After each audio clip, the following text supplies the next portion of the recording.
Hello everyone. आज हम सीखेंगे कक्षा 10वीं गणित अध्याय 2 की प्रश्नावली 2.2। 2.2 से पहले यहाँ एक उदाहरण दिया गया है जिसमें कहा गया है कि x square plus 7x plus 10 के शून्य ज्ञात कीजिए और शून्यकों और गुणांकों के बीच संबंध की सत्यता की जांच कीजिए। हमें यहाँ द्विघात बहुपद दिया गया है x square plus 7x plus 10। जब कभी द्विघात बहुपद की बात की जाए और द्विघात बहुपद को सिद्ध करने का कहा जाए, इससे हमें एक बात सीधे समझ जानी है कि द्विघात बहुपद की बात हो रही है, मतलब कहीं न कहीं ax square plus bx plus c बराबर 0 के रूप में हमें इसकी तुलना करनी है।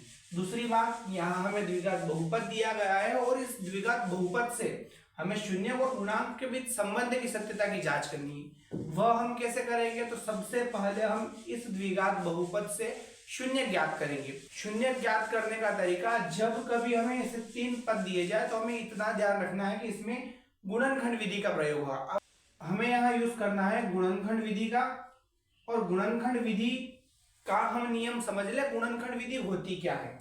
हमें हमेशा इतना ध्यान रखना है कि हम फर्स्ट और लास्ट यानी पहली और आखिरी संख्या का गुणा करेंगे।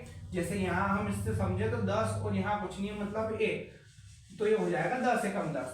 पहली और आखिरी का गुणा करने के बाद हमें बीच वाली संख्या से इसकी तुलना करनी है। यानी 7x के बारे में सोचना है कि दो संख्याएं ऐसी जिसका आपस में गुणा करे तो 10 आए और जोड़े अथवा घटाए तो बीच वाली संख्या यानी 7 आए। और उस 7 के लिए भी शर्त ये रहेगी कि हमेशा बड़ी संख्या को हमें आगे रखना है। तो हम यहाँ 5 और 2 कर देते हैं। हम इसको लिखेंगे, यहाँ हमने लिखा गुणनखंड विधि से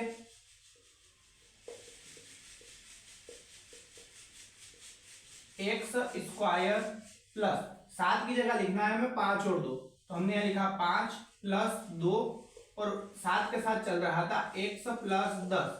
अब हमें करना क्या है? इस कोष्टक को सरल कर लेना है, तो ये हो जाएगा एक्स स्क्वायर प्लस 5 के साथ x का गुणा 5x प्लस x के साथ या x का गुणा 2 के साथ, तो ये हो जाएगा 2x प्लस 10।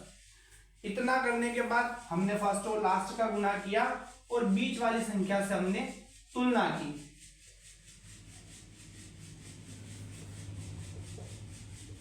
उसके बाद हमें ध्यान रखना है दो के हमें जोड़े बनाने हैं और दो के जोड़े बनाने के बाद बराबर में 0 रखना है। इतना हम करेंगे, दो के जोड़े बनाएंगे, बराबर में 0 रखेंगे, तो हमें यहाँ 2 मान ज्ञात होंगे और जिसमें पहला मान हमारा अल्फा का होगा और दूसरा मान हमारा बीटा का होगा। और अल्फा और बीटा जो है यह हमारे क्रमशः 2 शून्यक होंगे। शून्यक हमने ज्ञात कर लिए हैं। अब हमें शून्यकों से उनके संबंध की जांच करवानी है, यानी हम इनके बीच संबंध की सत्यता की जांच कैसे कर सकते हैं? तो इन्हीं 2 शून्यकों से हमें एक शून्यकों का योगफल जिसका प्रयोग करना है संबंध की सत्यता की जांच में, जो कि होता है -b/a, और एक शून्यकों का गुणनफल इसका प्रयोग करना है जो कि होता है c/a। अगर ये दोनों भाग एक दूसरे के बराबर है तो हम कह सकते हैं कि संबंध सत्य है। अब हमें करना क्या है कि यहाँ BACA के मान है, वह मान हम इस x square plus bx plus c बराबर 0 से तुलना करके ज्ञात कर लेंगे। x स्क्वायर के साथ a है, मतलब हम कह सकते हैं कि x स्क्वायर के साथ यहाँ a का मान होगा, यहाँ कुछ नहीं है यानी a बराबर हो गया हमारा 1। फिर x के साथ b है, मतलब रेखिक पद के साथ b का मान है, हमारे पास रेखिक पद के साथ यहाँ है 7 यानी b बराबर हो गया 7। और c की बात करें, c हमेशा संख्यात्मक मान होता है, हमने यहाँ कह दिया कि c बराबर हो जाएगा 10। हम इससे आगे इसको बढ़ाते हैं तो हमें 2 जोड़े बनाने हैं। हम इन दोनों के बीच में तुलना करके जो संख्या एक जैसी दिखे उसे कॉमन निकाल लेते हैं। जैसे यहाँ x स्क्वायर और 5x है, इन दोनों में एक जैसा x दिख रहा है, अंदर बचेगा x प्लस 5। इसे हमने कैसे निकाला? तो x स्क्वायर प्लस 5x था, इसको हमने 2 बार लिखा तो हो गया x गुणित x, बीच में था प्लस, यहाँ है 5 गुणित x। इन दोनों में एक जैसा x दिख रहा था, x को हमने बाहर निकाल लिया, फिर बचा x प्लस 5। इसके आगे हम शुरुआत करते हैं, तो x प्लस 5 को एक बार और हम ऐसा वैसा लिख देंगे, ये हो जाएगा x प्लस 5। उसके बाद इसकी तुलना हमें इस ऊपर वाले से करनी है। पहले एक स्टेप ऊपर का सोच लेंगे, फिर अगली स्टेप नीचे का सोच लेंगे। यहाँ x के आगे कुछ नहीं है, जबकि यहाँ x के आगे 2 है। यहाँ 5 है, जबकि 5 का 2 गुना यहाँ 10 है, यानी कहीं ना कहीं इस कोष्टक के साथ 2 का गुणा होगा। 2 का गुणा होने के बाद यहाँ भी प्लस है, यहाँ भी प्लस है, यहाँ भी प्लस है और यहाँ भी प्लस है। हमें चिन्ह नहीं चेंज करना है, जब चिन्ह नहीं चेंज करना हो तब प्लस का गुणा कर देंगे, यानी हमने यहाँ लिख दिया प्लस। अब जो 2 बार आया है उसे हम आगे और कॉमन निकाल लेते हैं, तो ये हो जाएगा x प्लस 5 और पीछे बचेगा x प्लस 2।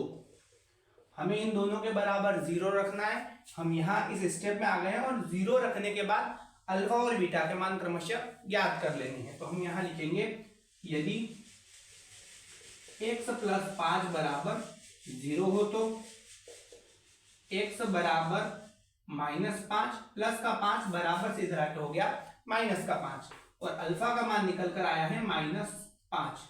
इसी प्रकार से x प्लस 2 की बात करें तो यदि x प्लस 2 बराबर 0 हो तो x बराबर -2 प्लस का 2 बराबर से इधर आके माइनस का हो गया और ये मान आ गया बीटा का। इसके आगे अब हम देखते हैं, जहां हम इसकी तुलना द्विघात बहुपद से कर रहे हैं तो ये हो जाएगा a बराबर 1, b बराबर 7 और c बराबर 10। उसके बाद हम इसकी जांच कर लेते हैं। हमें सबसे पहले शून्यकों का योग ज्ञात करना है, तो हमने यहां लिखा शून्यकों का योग अल्फा प्लस बीटा बराबर होता है -d/a। अल्फा प्लस बीटा के मान हमारे पास क्रमशः आए हैं -5, बीच में है प्लस, बीटा की जगह है -2 बराबर, यहाँ माइनस दे ही रखा है, b का मान है 7 और a का मान है 1। यहाँ प्लस माइनस हो जाएगा -2 और आगे चल रहा है -5 बराबर -7। 1 का भाग हमने 7 में दिया, 7 बार में विभाजित हुआ। ये माइनस माइनस हो जाएगा प्लस और बड़ी संख्या जो है वो माइनस की है, यानी चिन्ह हमेशा माइनस का रहेगा, तो हो जाएगा -7 बराबर -7। यहाँ शून्यकों का योग तो आ गया है LHS बराबर RHS। अब हम शून्यकों का गुणनफल ज्ञात कर लेते हैं। तो हमने यहां लिखा शून्यकों का गुणनफल जो कि होता है अल्फा डॉट बीटा बराबर c/a। और अल्फा डॉट बीटा से मतलब ये है कि हमें अल्फा और बीटा के बीच में गुणा करना है। यहाँ अल्फा और बीटा के मान क्रमशः दे रखे, हमने यहाँ रखा मान -5 गुणित -2 बराबर c का मान हमें दे रखा है 10 और a का मान दे रखा है हमें 1। 1 से 10 को विभाजित किया 10 बार ही जाएगा, ये हो जाएगा माइनस माइनस प्लस और 5 का 2 गुना हो जाएगा 10।